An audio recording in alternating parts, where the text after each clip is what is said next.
we pose ZCF realono unu pala hutono umbra jedina to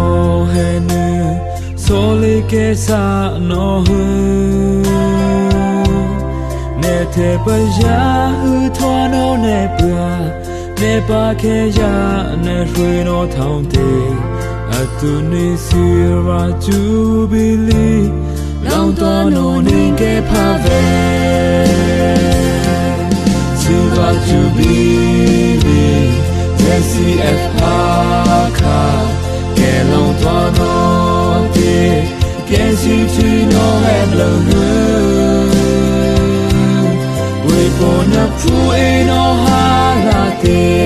ke mi pinda no ela twasa ZCF tu hai ke so sa no nu twa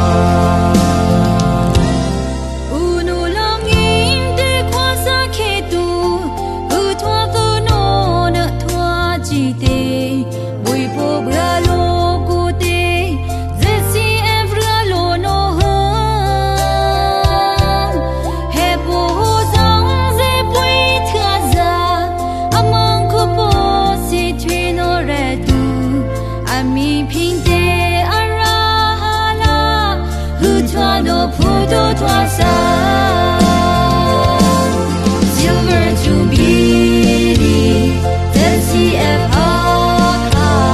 kelong tuano de, kesi tuino heblung hang, oi kona pui no halate, kemi puina no ela, tuasa ZCF zeng tu hai, keso sa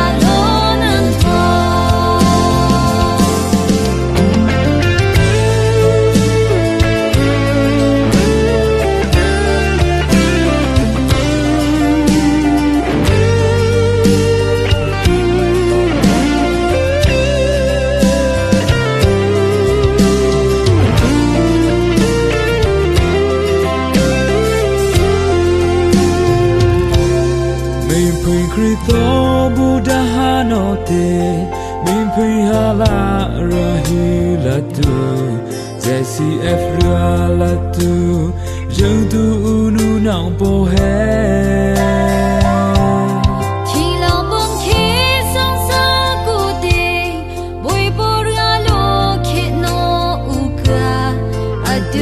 Silver Jubilee, they no long bring Silver Jubilee, ZCF Hakha, kelong tuano de, kesi tuino heblung hang, oi kona pui no halate, kemi puina no ela, tuasa ZCF zeng tu hai, keso sa no nang tua. Silver Jubilee, ZCF Hakha, kelong tuano